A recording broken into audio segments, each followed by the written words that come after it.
नमस्कार. जनता दरबारामध्ये आपलं सगळ्यांचं हार्दिक स्वागत. निरनिराळ्या सकारात्मक प्रयत्नांची माहिती आपण आपल्या जनता दरबारमधून करून घेत आहोत, ज्याचा उत्तम प्रतिसाद आम्हाला मिळत आहे. त्याच अनुषंगाने मंडळी, मागच्या भागामध्ये आपण खरीप हंगामाचं नियोजन कशा प्रकारे केलं जातं याविषयीची संपूर्ण माहिती करून घेतलेली होती आणि हा मागचा भाग अनेकांना खूप आवडला. तशा प्रकारच्या प्रतिक्रिया आमच्यापर्यंत पोहोचलेल्या आहेत. मंडळी, तसं पाहिलं ना तर तुमच्याकडून सातत्याने आम्हाला या चांगल्या प्रतिक्रिया येत असतात, त्याचबरोबर निरनिराळ्या चांगल्या सूचना सुद्धा येत असतात. अशीच एक चांगली सूचना अगदी काल परवा चाललेली आहे. त्यांचं म्हणणं असं आहे की आता पावसाळा जवळ येऊ लागलेला आहे, तेव्हा आपल्यातल्या प्रत्येकाने कमीत कमी 4 झाडं तरी लावण्याचा संकल्प आपण करायला पाहिजे.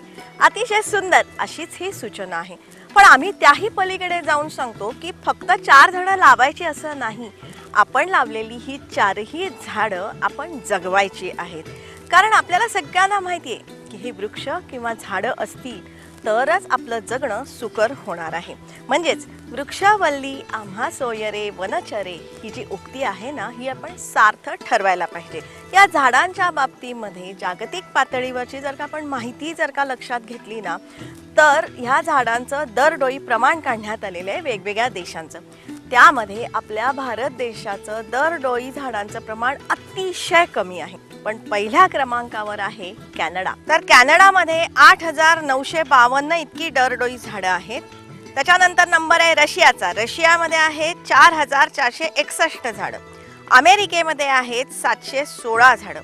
चीनमध्ये आहेत 102 झाडं. आणि भारतामधलं जर का आपण प्रमाण बघितलं तर आपल्या भारतामध्ये दरडोई फक्त 28 झाडं इतकं कमी प्रमाण आपल्याकडे आहे. तेव्हा मंडळी, आपण सगळ्यांनी जागरूक होण्याची गरज आहे. आपण सगळ्यांनी झाडं लावायला पाहिजेत, झाडं जगवायला पाहिजेत.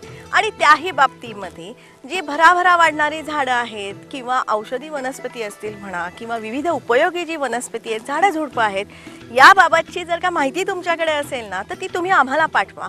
म्हणजे जनता दरबारच्या व्यासपीठावरून ही सगळी माहिती आपण लोकांपर्यंत पोचवूया आणि ह्या पावसाळ्यामध्ये आपण झाडं लावूया, झाडं जगवूया. अधिक माहिती पाहिजे असेल ना तर जनता दरबारमध्ये जास्तीत जास्त संख्येने सामील व्हा. त्यासाठीच तुमचा आमचा सर्वांचा जनता दरबार.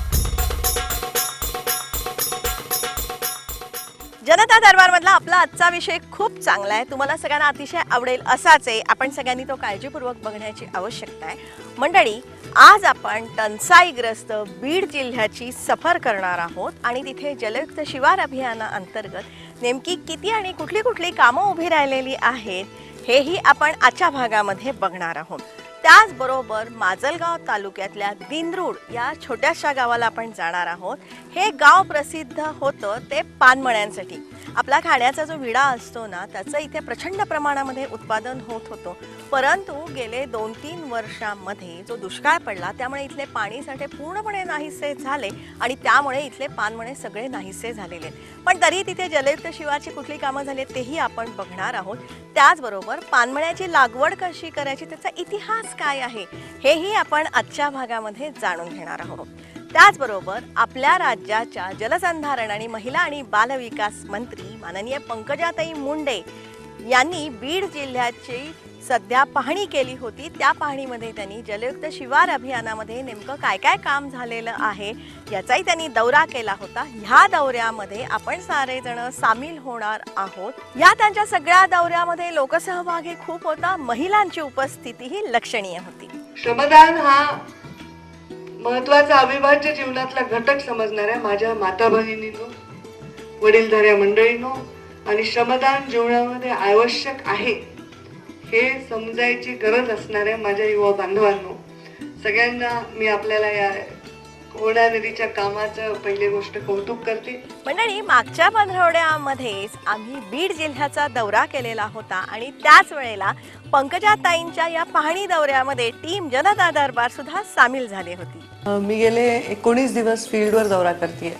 मध्ये 1-2 दिवस मी फक्त मंत्रालयात होते कारण अधिवेशनाचा बराच गॅप पडला आणि मग नंतर मी सातारा, सांगली, पुणे, नांदेड, परभणी, धुळे, लातूर आणि औरंगाबाद, जालना या सगळ्या जिल्ह्यांमध्ये मी फील्डवर जाऊन आले आणि या सगळ्या जिल्ह्यांमध्ये जलयुक्त शिवारचे कामं पाहण्याकडे माझा कल जास्त होता आणि वॉटर कॉन्झर्वेशनच्या काय वेगवेगळ्या प्रॅक्टिसेस प्रत्येक जिल्ह्यात आपापल्या परीने चालू आहेत हे पण मी पाहिलं आणि त्यांच्याकडनं खूप शिकायला मिळालं. तर माझ्या जिल्ह्यामध्ये जे चित्र आहे तेच दुसऱ्या जिल्ह्यांमध्ये सुद्धा असंच आहे. कार्यक्रम आम्ही देतो, 4 होतात 15 आणि लोकांची एवढी गर्दी, एवढा महिलांचं प्रचंड त्याच्यामध्ये समावेश आहे. याचं कारण हा महिलांचा विषय आहे, हा शेतकऱ्यांचा विषय आहे आणि हा गावातला एकूणच सेन्सिटिव्ह विषय आहे.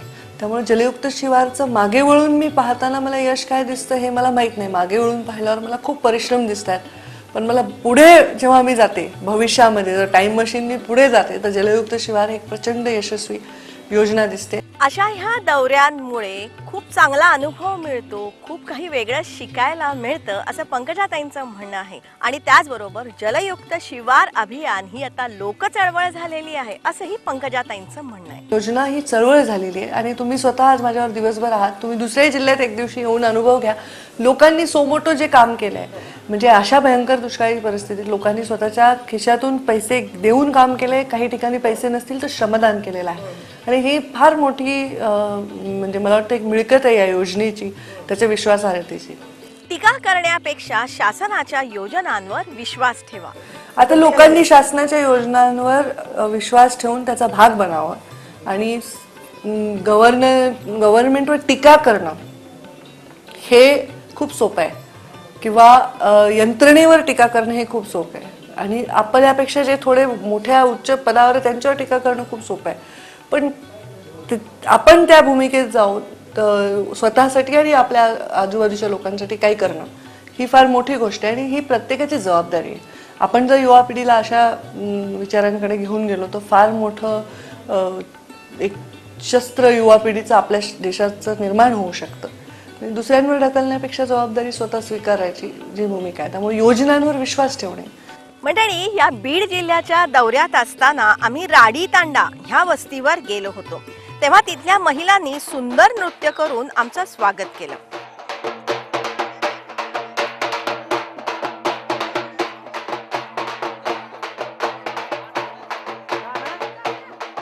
मंडळी, ह्या वस्तीवरती पंकजाताईंनी उपस्थित सर्व मंडळींना दारू सोडण्याची शपथ घातली आणि ह्या साऱ्यांनी ती घेतली सुद्धा. जनरली तांड्यावर आपल्याला एक अधीनता व्यसनाधीनता अनेक वेळा बघायला मिळते आणि त्या तांड्यावर मला वाटतं एखाद्या तांड्यावर या प्रकारचा निर्णय हा फार फार स्वागतार्ह आहे. मला इतका आनंद वाटला कारण मी प्रतिनिधित्व करते त्या वंचितांचं, दलितांचं, पीडितांचं, भटक्या विमुक्तांचं, बहुजनांचं. त्यामुळे मला माहिती आहे की त्यांच्यासाठी हा माइलस्टोन फार मोठी गोष्ट आहे. जनरली म्हणजे तिथे त्यांचा जो व्यवसाय आहे मदिरा बनवणं तो त्यांनी बंद केला आणि बंद करून त्यांनी म्हणजे निर्व्यसनी होण्याची शपथ घेतली आणि प्रत्येकजण निर्व्यसनी होण्याची शपथ घेतली आणि त्याच्यामधनं त्यांनी आपल्या म्हणजे जलयुक्त शिवारला योगदान दिलं. हे खूप अचिव्हेबल म्हणजे खूप मोठी अचिव्हमेंट आहे. ऐकलात मंडळी, दारू सोडण्याची शपथ तर यांनी घेतलीच, त्याचबरोबर या साऱ्यांनी निधी जमवून तो जलयुक्त शिवार अभियानासाठी दिला. अतिशय प्रेरणादायी अशीच ही गोष्ट आहे. जलयुक्त शिवार मध्ये लोकसहभाग तर मोठा आहे, पण त्याचबरोबर सारे जण विविध मार्गाने मदत करत आहेत. आणि मला आनंद आहे की परळीसारख्या ठिकाणी, परळी तालुक्यामध्ये मी गेलो होतो आणि तिथं लोकांनी अतिशय मोठ्या प्रमाणामध्ये लोकसहभागातून लोक पुढे आलेले आहेत. लोकांनी त्या गावामध्ये काही वर्गणी गोळा केलेत, लोक सहभागी होत आहेत आणि आम्ही केवळ डिझेल उपलब्ध करून दिले आणि लोकांनी मोठ्या प्रमाणात खोलीकरण करणं, रुंदीकरण करणं, गाळ काढायची कामं केलेली आहेत. मंडळी, लोकसहभागातून नदी पुनरुज्जीवनाचा महाकाय प्रकल्प साकारतोय माजलगाव तालुक्यातल्या दिनरूड ह्या छोट्याशा गावामध्ये. माझ्या गावाचा पहिल्या टप्प्यामध्ये समावेश नव्हता. बीड जिल्ह्यातील हे जे गाव आहे दिनरूड, तालुका माजलगाव, जिल्हा बीड. दुसऱ्या टप्प्यामध्ये समावेश या गावाचा झाला. नुकत्याच त्या कामाला सुरुवात झाली, पण तत्पूर्वी जलसंधारणासाठी खासदार राजकुमार धूत साहेबांनी 25 लाख रुपये, महाराष्ट्र सरकारच्या वतीने 25 लाख रुपये आणि मुख्यमंत्री सहायता निधीतून जलसंधारणासाठी जे कामासाठी जे हेड वापरलं जातं, जे दुष्काळग्रस्त कामासाठी आहे, संबंधित खोलीकरणासाठी त्या बंधाऱ्याच्या 10 लाख रुपये माननीय मुख्यमंत्र्यांनी विशेष बाब म्हणून सुरुवातीला पाठवले. मंडळी, हे जे खोलीकरणाचं बंधाऱ्याचं काम आपण बघतोय ते काही दिवसात पूर्ण होईल. येणाऱ्या पावसात इथे पाणीही भरेल, शेती सुजलाम सुफलाम होईल. हा बंधारा आहे इथल्या सरस्वती नदीवरचा. ही नदी पूर्वी गाळाने पूर्णपणे भरलेली होती. पूर्वी ही नदी 12ही महिने अखंड वाहत होती, परंतु वरच्या भागाला मोकेडे या ठिकाणी एक मोठा तलाव झाला आणि तेव्हापासून ही नदी वाहण्याची बंद झाली. पावसाळ्यामध्ये नदीला पाणी येतं आणि पूर्ण पाणी वाहून जातं. त्यामुळे आता ही नदी फक्त पावसाळ्यामध्ये वाहते, त्यानंतर कोरडी असते. सरस्वती नदीवरच्या ह्या दिनरूड गावाची प्रसिद्धी दूरवर पसरलेली होती ती इथल्या पानमळ्यांमुळे. बेसिकली माझं गाव भूगोलामध्ये पानमळ्यासाठी प्रसिद्ध होतं. महाराष्ट्राला या गावातून जे खायचे पान असतात विड्यातले, याचा संपूर्ण महाराष्ट्रामध्ये इथून सप्लाय व्हायचा. आणि गावाची पाणी पातळी एवढी प्रचंड होती की विहिरीतलं पाणी हाताने सध्या घेण्याची त्यावेळेस ही होती, एवढं पाणी असायचं. 25 ते 30 फुटावरच्या ज्या छोटे आड वगैरे विहीर वगैरे आहेत ह्यांना देखील पाणी असायचं. आधी वाहत होती, पण तिचा प्रवाह कोरडा झाला, पाण्याची कमतरता भासू लागली. आता या बांधणाऱ्यामुळं गेलेलं वैभव परत दिनदूरला प्राप्त होईल असं मला वाटतं. कारण इथं 400 पानमळे होते पूर्वीच्या काळात. पानमळ्याचं गाव होतं हे. पूर्वी ह्या गावामध्ये भरपूर पाणी होतं. म्हणजे इथले ग्रामस्थ सांगतात की अगदी विहिरीतलं पाणी असं हाताला लागत होतं. आणि या पानमळ्यांबरोबरच विविध फळबागा ह्या गावामध्ये होत्या. पूर्वी ऊस होत होता, केळीच्या बागा होत्या, नारळाच्या बागा होत्या, आमराया होत्या, चिकूच्या बागा होत्या, जांभवड्या होत्या. आणि एकीकडे संपन्न असलेलं हे गाव, प्रत्येक शेतकरी हा संपन्न होता. आणि इथल्या शेतमजुरांना पण, इथं शेतमजूर पण भरपूर आहेत, इथल्या शेतमजुरांच्या पण हाताला काम मिळत होतं. म्हणून शेतकरी आणि शेतमजूर दोन्ही वर्ग या ठिकाणी संपन्नतेनं नांदत होते. पण मंडळी, सततच्या दुष्काळामुळे इथे तीव्र पाणी टंचाई निर्माण झाली. त्यामुळे इथले पानमळे नष्ट झाले, फळबागा नष्ट झाल्या. त्याचबरोबर टँकरवरती अवलंबित्व ह्या गावाच्या नशिबी आलं. आणि आमच्या गावाच्या जे काही जीवन मरणाचा पाण्याचा प्रश्न होता, आज गावामध्ये 3 टँकरनं पाणी पुरवठा होतो. जवळपास दररोज 3 ट्रिपा, म्हणजे जवळपास 9 ते 10 टँकर गावाला पाणी पुरवठा करतायत. पण ह्या साऱ्या परिस्थितीमध्ये जलयुक्त शिवार अभियान हे या साऱ्यांसाठी वरदान ठरते. आणि वेळोवेळी गावाच्या बाबतीमध्ये सर्वांची ग्रामसभेच्या माध्यमातून बसल्याच्या नंतर पण चर्चा होते की आपलं एकेकाळी ओलिताखाली असलेलं पानमळ्याचं क्षेत्र असलेलं गाव आज सगळं गावाचा वाळवंट झाले. त्यामुळे आपल्या गावासाठी आपण काहीतरी केलं पाहिजे. आणि आपण काय केलं म्हणजे आपल्या गावामध्ये परत एकदा पूर्ववैभव गतवैभव येईल, याच्यासाठी गावकरी सर्व प्रयत्न करत होते. ते 2 बंधारे आता नुकतेच कारवाई झालेत. अनेक नद्यांचं आम्ही खोलीकरण चालू केलं आहे. प्रस्तावित ह्याच्यामध्ये 3 बंधारे आणखीन प्रस्तावित आहेत, ते नुकतेच होणार आहेत. मला खात्री आहे की बीड जिल्ह्यातला नव्हे महाराष्ट्रातला इतक्या कमी खर्चामध्ये हा सगळ्यात चांगला बंधारा होणार आहे. 2 किलोमीटर ह्याचं बॅकवॉटर होणार आहे. 50 ते 60 लाख रुपयामध्ये 50 मीटर पात्र अडवण्याचा एक मोठा बंधारा आणि एवढं खोलीकरण करून ह्या ठिकाणी जे पाणी जे काही स्टोरेज केलं जाईल ते एका मोठ्या पाझर तलावाच्या पेक्षाही जास्त असणार आहे. एवढा चांगला रिपोर्ट तिथं आहे. आणि 2 बंधारे चालू आहेत, एक 50 लाखाचा आणि एक 25 लाखाचा. अच्छा. आणि किती दिवसात काम संपेल ते 1 महिन्याच्या आत संपून जाईल. लोकांना, पूर्ण गावकऱ्यांना, वडीलधारी मंडळी असं, तरुण मित्र असतील, सहकारी असतील, ग्रामसेवक साहेबांचे सगळे साहेब असतील, ग्रामविकास अधिकारी, यांना सर्व लोकांना आम्ही ग्रामसभेच्या माध्यमातून डोर टू डोर जाऊन प्रयत्न करून लोकांना आम्हाला सहकार्य करण्यात प्रवृत्त केलं. मंडळी, तसं पाहिलं ना तर हा जो दुष्काळ आलाय ना, हा दुष्काळ एक प्रकारे इष्टापत्ती झालेली आहे. सारे जण एकत्र येऊन एक दिलाने काम करायला लागलेले. जेव्हा आम्ही सारे जण म्हणजे टीम जनता दरबार या दिनरूड गावाला गेलो होतो ना, तेव्हा या साऱ्या ग्रामस्थांना आम्ही असं आवाहन केलं की पावसाळ्यापूर्वी तुम्ही जलयुक्त शिवार अभियानाची जास्तीत जास्त कामं करा. आणि आमच्या आवाहनाला सकारात्मक प्रतिसाद मिळाला. आणि लोकसहभाग न होता एवढे 2 बंधारे झाले. त्याच्यामुळे लोकसहभागाला आता सुरुवात झाली. बऱ्याचशा नदीचं खोलीकरण झालं. परवा तुम्ही आव्हान करून आल्याच्यानंतर चित्र जाणवलं की एक खोलीकरण तिथं लोकांनी लोकसहभागामध्ये चालू झालं आहे. म्हणजे आमच्या गावाला एकूण 4 अशा छोट्या 2 नाल्या आहेत आणि 2 नद्या आहेत. 2 नद्यावर 2 बंधारे पडलेत, परंतु जे छोटे नाले आहेत त्यांचं उत्खननाचं काम तुमच्या आव्हानाला म्हणून ते सकारात्मक प्रतिसाद लोकांनी दिला आहे. आणि आता हे सारे दिनरूडवासी गेलेलं वैभव परत मिळवण्यासाठी झपाटलेले आहेत. म्हणून आता आम्हाला या गोष्टीचा आनंद आहे की हा बंधारा जर झाला तर या ठिकाणी परत एकदा पाणी होईल आणि आमचं गेलेलं वैभव आम्हाला परत मिळेल. दिनरूडचं वैभव होतं ते म्हणजे पानमळे. ह्या गावामध्ये साधारणपणे 400 पानमळे होते. या गावामध्ये गावाच्या लोकसंख्येच्या मानानं 50% जे वर्ग होता तो ह्या पानमळ्यामध्ये जगायचा. पानमळा म्हणजे बाकीच्या बागायतापेक्षा एक विशेष बाग आहे, जेणेकरून ज्या त्यामध्ये मजुरांची संख्या जास्त लागते आणि त्यामुळं मजुरांना प्रत्येक दिवशी काम मिळायचं. आणि पूर्वीपासून ह्या गावामध्ये आठवडी बाजाराचं गाव असल्यामुळं पैसे देखील वेळेवर देणारा सर्व शेतकरी वर्ग आमच्या गावामध्ये असल्यामुळे आणि पानमळ्याचा असा व्यवसाय होता, त्याचे अनेक फायदे होते.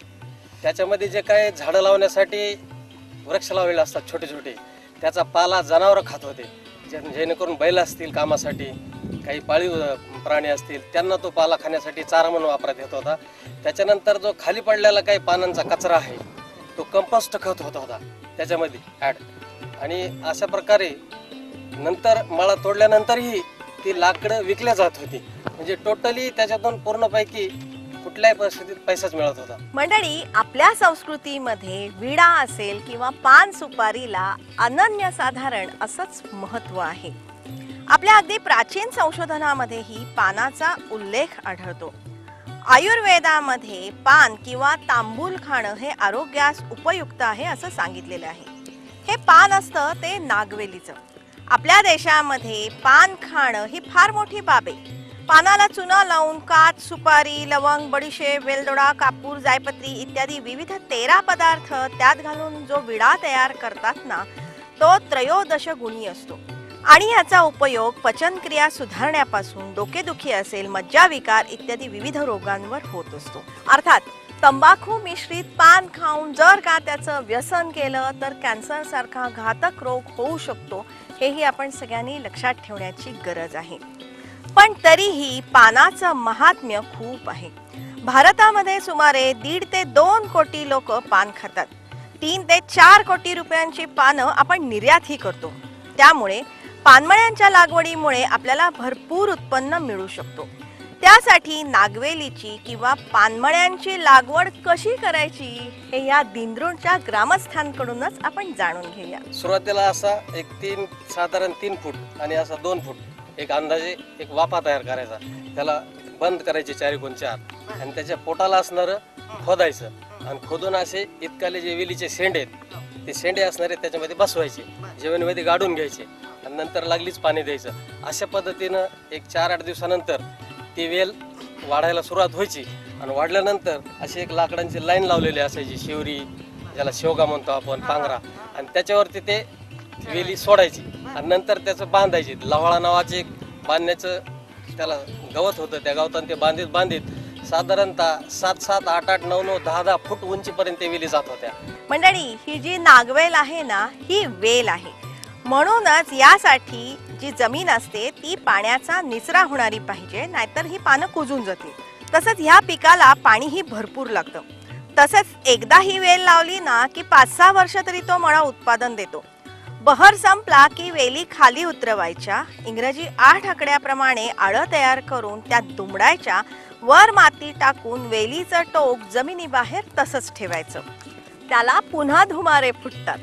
नंतर उन्हाळ्यामध्ये परत 1 वर्षानंतर त्याला ती वेली उतरायच्या, खाली घ्यायच्या, नंतर त्याच्या समोरून अशी चारी खोदायची 1 फुटाची आणि त्या चारीमध्ये त्याचा आपण 8 इंग्रजी 8 जे सरळ असतात ते आडवे केल्याप्रमाणे 2 आळे करायचे आणि त्याच्यातून ते पूर्ण त्याच्यावर बसवून एवढा शेंडा राहिला की परत ठेवून द्यायचा आणि नंतर झाकून टाकायचं. असं प्रतिवर्षी त्याचं संगोपन करायचं. 1 वर्षानंतर असं क्रिया करायची, त्याला परत खाली घ्यायचं वर्षभर. एकदा लावलेलं त्यालाच आणि 1 वेळेस लावलेला मळा साधारणतः 10-10 वर्ष टिकत होता. मंडळी, जलयुक्त शिवार अभियानाच्या या साऱ्या कामांमुळे तुम्हाला पाणी हे नक्कीच मिळणार आहे. या पाण्याचा योग्य वापर करा. पिकांमध्ये वैविध्य घ्या किंवा ठिबक किंवा तुषार सिंचन जरूर करा. तुम्ही पानमळ्याची ही लागवड करू शकता, भरपूर उत्पन्न मिळू शकतं. काही ना काहीतरी पानमळे माझ्या गावाला यायला पाहिजेत, यासाठी मी पुढाकार घेणार आहे. ज्या गावामध्ये आता प्यायला पाणी नाही तर खायला पान कुठे येणार आहे, तर परत त्याची ओळख आणखीन कायम व्हावी यासाठी प्रयत्न करतो. मंडळी, आता पारंपरिक शेतीपेक्षा सुद्धा असे वेगवेगळे मार्ग आपण शोधून काढायला पाहिजे आणि आपल्याकडे जे पाणी आहे ना ते जपून वापरायला शिकलं पाहिजे. पाण्याचा वापर कशा पद्धतीनं करायचा, तर पाण्याचा कार्यक्षम वापर करायसाठी ड्रीप इरिगेशन असेल, स्प्रिंकलर आहे, ह्याचा उपयोग त्या त्या गावामध्ये करावा. पाण्याचे साठे चांगल्या पद्धतीने जतन करावेत, ग्रुप शेती करावी आणि पाण्याचं त्या ठिकाणी व्यवस्थापन करायसाठी पाणी वापर संस्था ह्या जर गावागावामध्ये चांगल्या पद्धतीनं उभा राहिल्या या गट शेतीच्या माध्यमातून, तर मग पाण्याचं वाटप चांगलं होईल आणि पाण्याचं प्रोटेक्टिव्ह इरिगेशन म्हणून त्याचा वापर होईल. जलयुक्त शिवार अभियानातल्या ह्या साऱ्या कामांमुळे आपल्या सगळ्यांना पाणी हे मिळणारच आहे, हा विश्वास आपण सगळ्यांनी ठेवण्याची गरज आहे. जलयुक्त शिवार दुष्काळमुक्त महाराष्ट्रासाठी एक संजीवनी होणार आहे.